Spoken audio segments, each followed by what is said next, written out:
मोदी एक दूध का धुला है, बाकी सब करप्ट हैं। मोदी क्या दूध का धुला है? मोदी के वो पार्टी के लोग कितना धांधलेबाजी कर रहे हैं, कितने करोड़ों का मंदिर बना दिया, कहाँ कहाँ उन्होंने पैसा खाया है, क्या पता है उनके लिए? मोदी जी कह रहे हैं कि 140 करोड़ का देश है ना, यही मेरा परिवार है। मोदी का परिवार सब पुकार रहे हैं। अरे कोई उसका परिवार नहीं है, कोई उसका परिवार नहीं है। उसका परिवार जो है वो सब बीजेपी है। उसका परिवार उसको परिवार मान रहा है। आरएसएस की उस पर चल रहा है, वो आरएसएस की सोच पे चल रहा है। जैसे वो नचा रहे हैं वैसे। आरएसएस से आपको क्या दिक्कत है?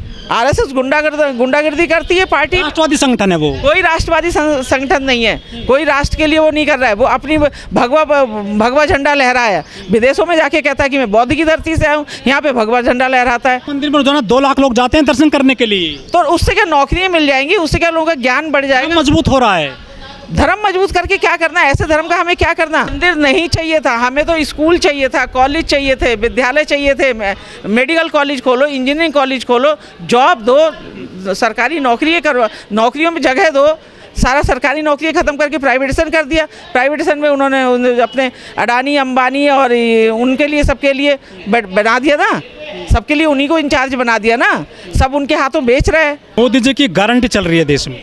मोदी है तो मुमकिन है। मोदी है तो मोदी तो ईवीएम से चुनाव हटा देना, बैलेट पेपर से चुनाव करे, अभी उसकी मोदी की असलियत सामने आ जाएगी। मोदी क्या है? 2019 में उन्होंने कहा था कि 300 पार, 303 सीटें आई थी। अब की बार कह रहे हैं 400 पार, तो 400 ज़्यादा सीट आएंगे। वो काम कर रहे हैं देश में, वो देश का विकास कर रहे हैं। वो कोई विकास नहीं कर रहे। क्या विकास का काम करा है उन्होंने? कोई भी एक काम बता दे कि उन्होंने क्या विकास का काम किया है। कोई स्कूल कॉलेज खोला है, कोई बच्चों के लिए स्कूल खोले हैं, कोई हॉस्पिटल खोला है, कोई और उन्होंने सरकारी नौकरियों के लिए कोई उन्होंने इस तरह का व्यवस्था की है, कोई प्राइवेट नौकरियों में हमारे लोगों के लिए व्यवस्था की है। तब आप वो बताएं ना उन्होंने क्या काम किया है विकास का काम। एक मंदिर बनाने के अलावा उन्होंने क्या विकास का काम किया है? ये बन रहे हैं, बुलेट ट्रेन ला रहे हैं, नमो भारत आ गई है, वंदे भारत ट्रेन लेकर आ गए हैं, हर घर आसानी से सिलेंडर मिल जाता है अब, और जो सिम आ गई हैं फ्री मिल रही हैं। आप इंटरनेट कितना महंगा यूज करती थी पहले, सस्ता कर दिया ना, डाटा सस्ता हो गया। वो सब उन्हीं के लोग हैं ना, वो सब उन्हीं के लोग हैं, मनुवादी सोच के लोग हैं। अडानी अंबानी दुनिया भर के जो हैं वो लोग हैं, वो सब उन्हीं के उसमें है ना, उनकी बात सुन रहे हैं वो, और उन्हीं के लिए वो दे रहे हैं सब। अमृतकाल चल रहा है। अमृतकाल किस बात का चल रहा है? अमृतकाल चल रहा है, कितनी नौकरियां उन्होंने दिलवा दी लोगों के लिए, कितने उन्होंने सरकारी संस्थान खोले, कितने उन्होंने प्राइवेट संस्थान खोले, कितने उन्होंने कॉलेज खोले। राज्य उत्तर प्रदेश में है। रामराज का हमें क्या करना? रामराज से क्या हमारे बच्चे पढ़ लिख के नौकरियां मिल जाए? बोलिए, हिंदू राष्ट्र से हमें क्या करना? हमें हिंदू राष्ट्र नहीं चाहिए, हमें बौद्ध राष्ट्र चाहिए। हमें हिंदू में मंदिर में घंटा बजाने के लिए नहीं चाहिए, हमें बच्चों के पढ़ने के लिए सुविधा होनी चाहिए, हमारे बच्चों को नौकरियां मिलनी चाहिए, हमारे बच्चों को रोजगार मिलने चाहिए। हमारे बच्चे बेरोजगार घूम रहे हैं, पढ़ लिख के बेरोजगार घूम रहे हैं। मोदी जी जो कह रहे हैं वो उनका गलत है, क्योंकि अगर उन्हें चुनाव करवाना है तो वो ईवीएम हटा दें, और उसके बाद में उनकी असलियत अपने आप सामने आ जाएगी, कितनी सीटें आएंगी उनकी। ये उनकी सब रची बची साजिश है। ईवीएम में कोई भी बटन दबाओ, वोट जो है बीजेपी को ही जा रहा है, कमल को ही जा रहा है। तो अगर उन्हें सही रूप में इलेक्शन करवाना है, सही रूप में चुनाव करवाना है, तो वो ईवीएम को क्यों लेके आ रहे हैं सामने? जैसे पहले बैलेट पेपर से चुनाव होता है उसी हिसाब से करें, वो ईमानदारी से चुनाव होता था। अब तो उन्होंने ईवीएम में उन्होंने इतनी छेड़छाड़ कर रखी है कि जो हम लोग कुछ उसमें कर ही नहीं सकते। जब आप हार जाते हैं ईवीएम पे आरोप लगा देती हैं। नहीं, ईवीएम पे क्यों आरोप लगा देते हैं हम? ईवीएम में आपने देखिए कितना अब ये जो है लोगों ने उसमें विरोध किया है, एडवोकेट लोगों ने उसको किया है। अगर हम विरोध कर रहे हैं, हम उसका ईवीएम पे आरोप लगा रहे हैं, तो आप ईवीएम हटा दीजिए ना, ये तो प्रजातंत्र है ना। लेकिन जो चुनाव आयोग है वो कहता है कि ईवीएम से फ्री एंड फेयर ट्रांसपेरेंट चुनाव होता है बिना किसी गड़बड़ी के। ये चुनाव आयोग बोल चुका है, सुप्रीम कोर्ट में बता चुका है। सुप्रीम कोर्ट उनका है, ये इलेक्शन इंचार्ज उनके हैं, सारे सब कुछ उनके हैं। गवर्नमेंट बीजेपी की है, तो बीजेपी पूरा अपनी तरह से वो कर रहा है ना।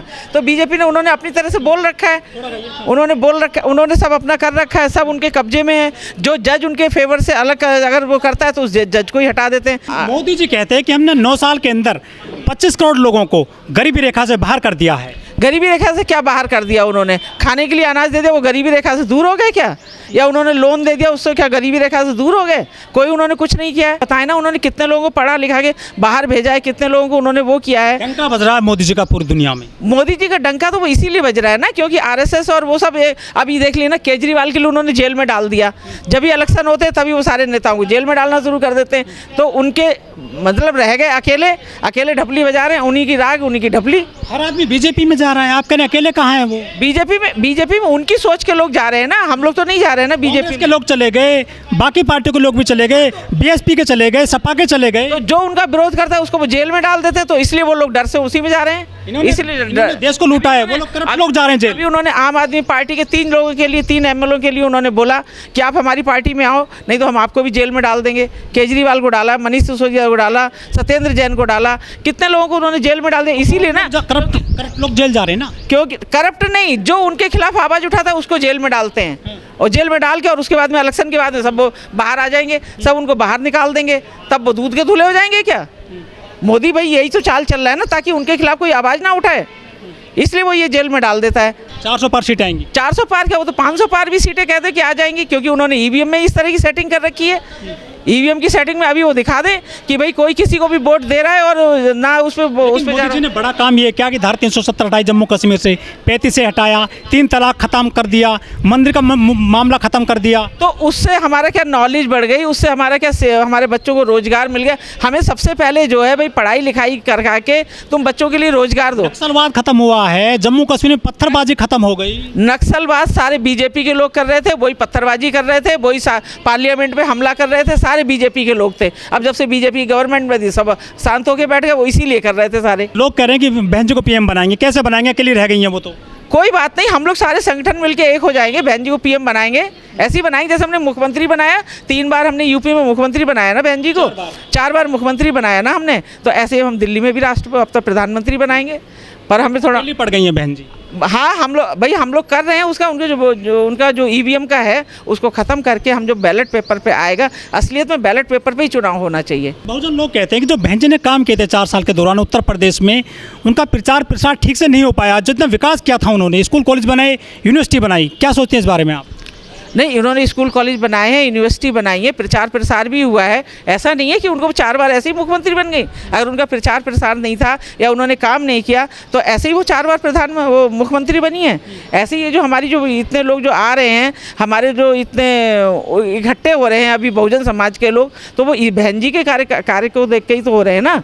हमारी सोच बदल रही है। हम लोग जो आज घर से निकले हैं, हम पूरा दिन बौद्ध विहार में अपने लेक्चर अटेंड कर रहे हैं, सब कुछ कर रहे हैं, तो इसी से तो हमारी सोच बदलेगी ना, उसी से तो हम अपने बच्चों को जागृत करेंगे। पहले तो हमें ये सब की आज़ादी ही नहीं थी ना, अब बहन जी के बाद ही तो हमें ये सब आज़ादी मिली है ना।